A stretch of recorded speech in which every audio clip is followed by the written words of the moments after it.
everyone, thanks for watching. My name's Chris. We're here today to talk about my top 10 wide receivers in fantasy for 2024. We're brought to you by Lisa. If you're looking for a great mattress, I'll tell you more about Lisa in a little bit. The wideouts have a lot of drama for 2024. You don't get very far down the list before you start saying, oh, wow, I got to take that guy in the top 10. I think that's because the NFL's base formation is 3 wide. There are a lot of receivers on the field at all times, and that means targets get spread out, and we get inconsistent weeks even from big names.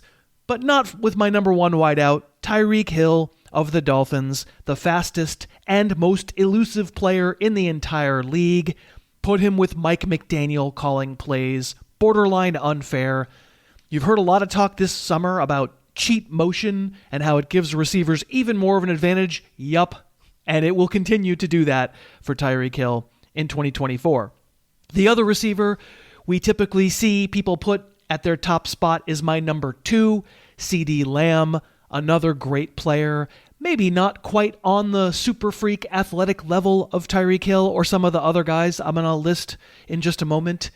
Lamb, a little more of a slot weapon, but really smart and also a really good athlete. He's really dangerous in the middle of the field, runs great routes.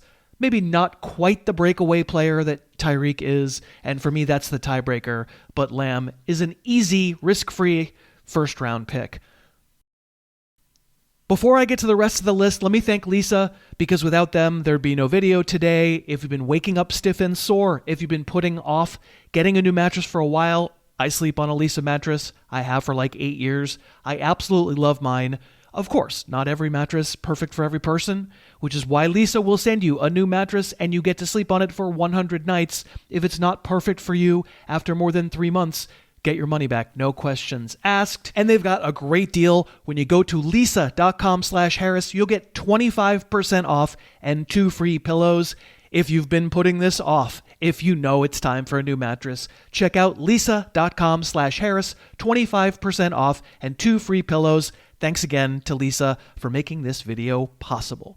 All right, back to the list of receivers. And we're out of guys I love. That's not true. But we're out of guys I think are bulletproof. At number 3, I have Jamar Chase.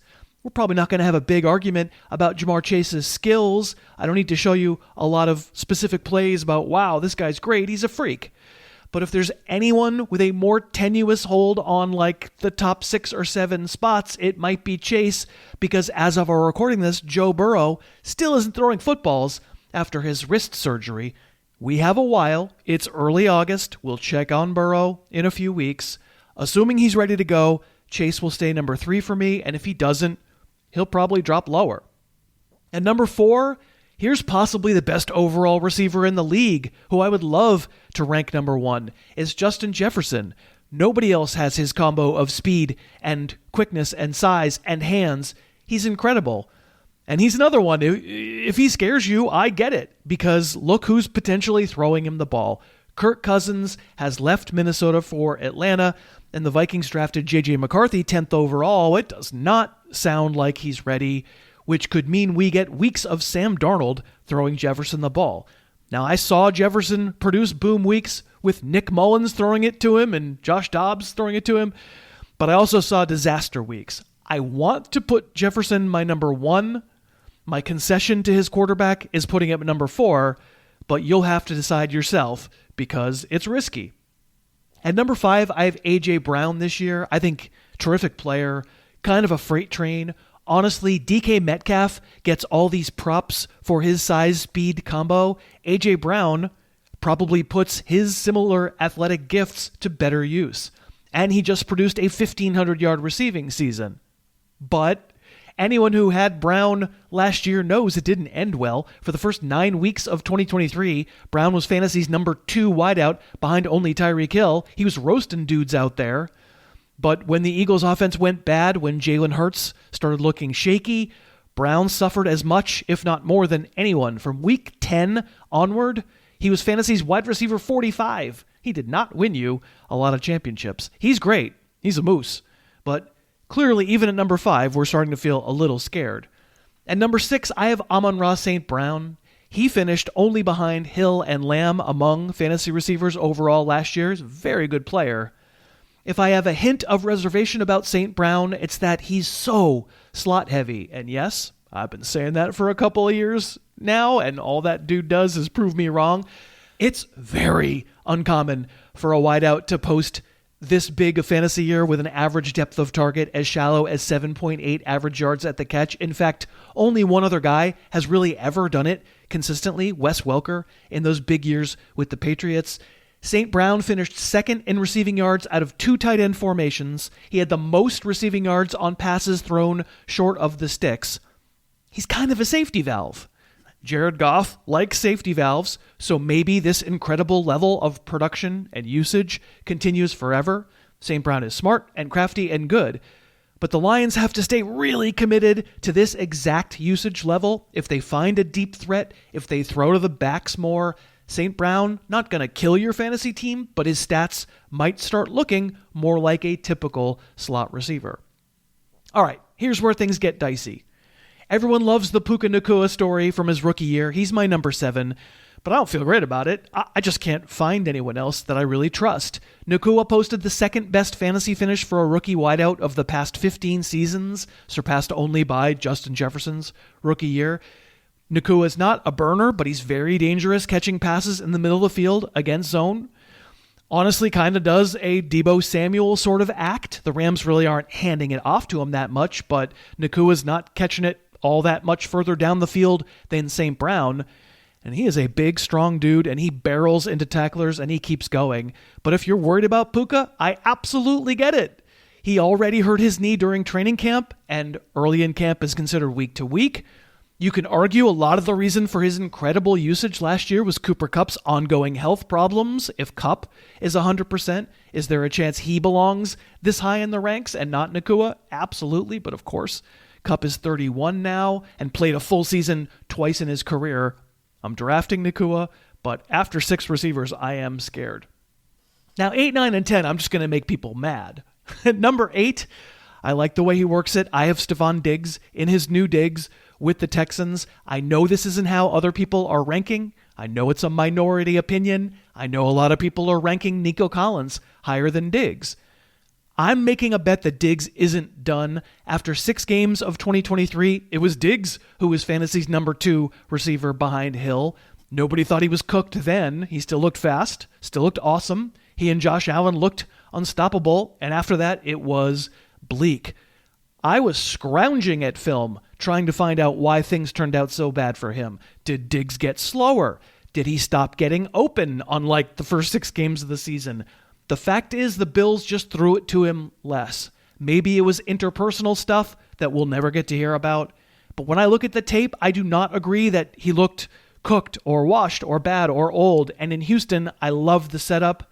Okay, the Texans already had Collins and Tank Dell, and that means the ride can be bumpy, even a very good passing game, as targets find different guys different weeks. But the ride is going to be bumpy for literally every other wideout on your wide receiver list. And I believe Diggs is still great.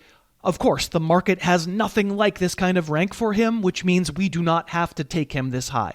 We can wait and still get him maybe a round or 2 later. I'm in the camp as still being a believer. Number 9, maybe you won't fight me quite as hard, but he obviously has situational warts. Davante Adams. Situational warts sounds like a distressing medical condition.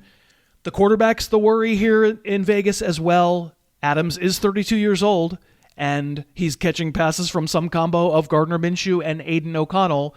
So just like with Justin Jefferson, if that's too much risk for you to handle, I get it. But on tape last year, Adams was still open all the time and still great. He's just so impossibly quick off the line. He'll just make a defensive back absolutely whiff when he's trying to bump Adams. If you're so worried about the Raiders quarterbacks that you don't see any upside with Adams, I think you're wrong because the player's great, but I do understand being worried.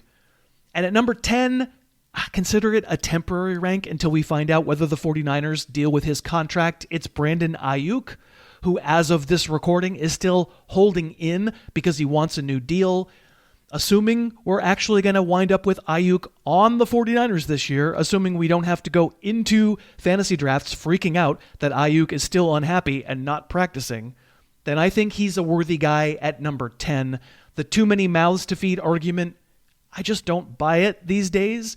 Okay, yeah, the 49ers have tons of great skill guys. How'd the argument go last year? Too many mouths to feed, and then McCaffrey's the RB1, and Kittle's the tight end 2, and Deebo Samuel's the wide receiver 7, and Aiyuk finishes number 10. I give Aiyuk the very slight edge over Deebo because he doesn't need to get running back carries to reach his ceiling, and Deebo is therefore more likely to suffer injury. But honestly, Samuel is also in contention to be number 10 for me as well. Aiyuk himself, just a silky route runner. He's a true downfield weapon, and Brock Purdy is very aggressive, which suits Aiyuk's skill set. There are tons of receivers we didn't mention here. Garrett Wilson is a consensus top 10 receiver. I don't have him ranked there, but if you wanted to put him 8 or 9, I don't think that's outrageous. It's just, man, if we're dinging Jefferson and Chase and Adams for quarterback instability, I apparently do not think the Jets have as stable a quarterback situation as you do. Nico Collins, DJ Moore, there are a lot of guys where you can see how things can go right, but I think if you're being honest, you should also see how it could go wrong. I'm not dealing in absolutes here, but this is how I have them ranked for now. What do you think? Let us know down in the comments. Please do subscribe to the channel. Let's thank Lisa once again for sponsoring. If it's time for a new mattress, I hope you'll consider Lisa. For producer Dave Pyper, I'm Chris. I really appreciate you watching. Thanks so much for watching. Please, please, please smash that like button, write a comment, tell us who else you'd like to see us review film on, and of course, best of all, please subscribe to our channel and then click that little bell above the subscribe button and you'll be notified whenever we post a new video.